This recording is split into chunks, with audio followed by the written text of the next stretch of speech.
Hurricane Matthew has hit the East Coast. Florida is taking a pounding as we look live at Myrtle Beach in South Carolina as well, where thousands there have been evacuated. Good evening, everyone, and thank you for joining us. I'm Ellie Merritt. I'm Colleen Marshall. You can see the power of this storm. You can take a look at what's going on behind us. This is Daytona Beach. This was much earlier in the day. High winds and rain toppled trees that tore sheets of metal, tossed them off of buildings and down the streets. Hurricane Matthew packed gusts of 70 miles an hour, heavy downpours all across coastal communities in Florida as the storm's eye moved parallel to and just offshore of Florida's east coast near Cape Canaveral, home to the nation's chief space launch site. The storm has killed more than 800 people now in Haiti and displaced thousands as it flattened homes, uprooted trees, and inundated neighborhoods on its way through Haiti's southwestern peninsula. The World Health Organization says that the storm damaged some hospitals in Haiti and communication lines have been affected. Tonight we have team coverage for you of this very powerful, deadly hurricane, the first to threaten a direct hit on the southeastern coast in more than a decade. As Storm Team 4's Dave Mazza is standing by with an update on the storms, but we're going to be taking you live now to the eye of this storm. Sarah Rosario is live tonight in Daytona Beach, where they have been very hard hit. Sarah? As Hurricane Matthew now heads north towards the Carolinas, it has sustained winds of more than 110 miles per hour. This, as many in Central Florida are breathing a sigh of relief, finally getting a chance to start assessing some of the damage here. But people along Matthew's path as it heads northbound are bracing for what's to come. Hurricane Matthew is lashing Florida, the eye hugging the coastline as it moves north, bringing with it heavy rain, violent winds, and dangerous storm surge that could reach up to 11 feet. We are very concerned about storm surge, and the worst effects are still likely to come. This was seen on Ormond Beach as the ocean pushed inland. Oh my gosh, guys, we should back away. Yeah, I know. Hundreds of thousands are without power after Matthew started its assault overnight. First Light revealed South Florida was largely spared major damage, while empty streets in Daytona Beach showed Floridians heeded warnings and got out of the way of the violent storm.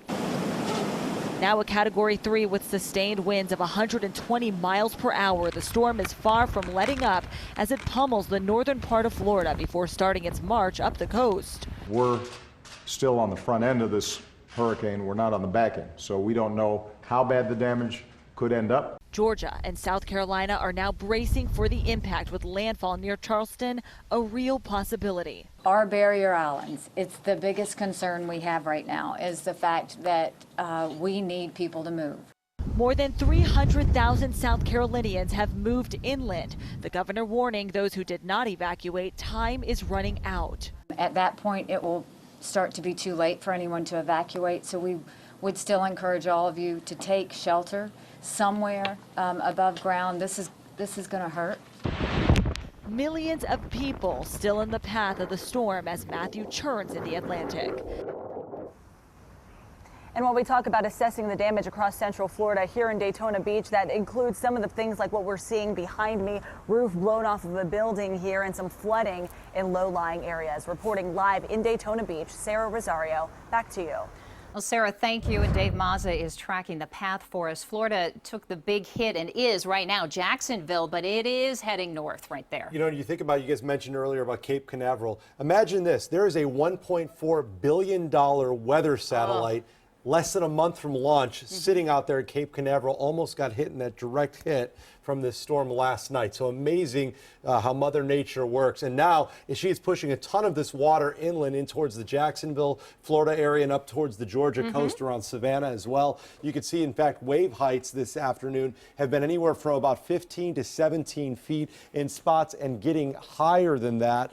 The forecast track, official track right now, has winds at 110 miles an hour. Does show this storm weakening as it moves up the Georgia coast, which is good news for winds. It's still going to produce a lot of rain and a ton of storm surge from the Georgia coast up the South Carolina coast and even parts of the North Carolina coast. Even with a weakening storm over the weekend, the storm will continue to slow down a bit in forward wind speed and also wind speeds within the storm itself, and then weakening to become a tropical storm by Sunday afternoon into Monday. And yes, it does have the possibility of the remnants heading over towards Florida, but it will just be more light rain and light winds at that time next week, but definitely something to keep our eyes on throughout the weekend. All right, thanks so much, Dave. Our local American Red Cross is sending more volunteers down south to help with hurricane relief this morning. We caught up with James Wilson as he was getting ready to fly from Columbus to Atlanta. Red Cross set up 200 shelters and sent 1,400 volunteers to the coast in response to Hurricane Matthew. Wilson is a former Marine. He says he has mixed emotions about taking part in such a massive storm response. Makes me feel good, also a little nervous about it because I really don't know what I'm getting into. This is my first deployment, so I just want to go down there and see what I can do and help where I can. So far, 12 workers from the local Red Cross have been sent to help with the hurricane response. Money and blood donations are also desperately needed. We have information on how you can give a helping hand at NBC4i.com.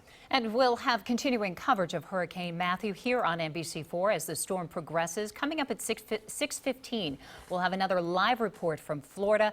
You can also stay with NBC4i.com for updates and watch NBC Nightly News at 6:30 as Lester Holt continues live coverage.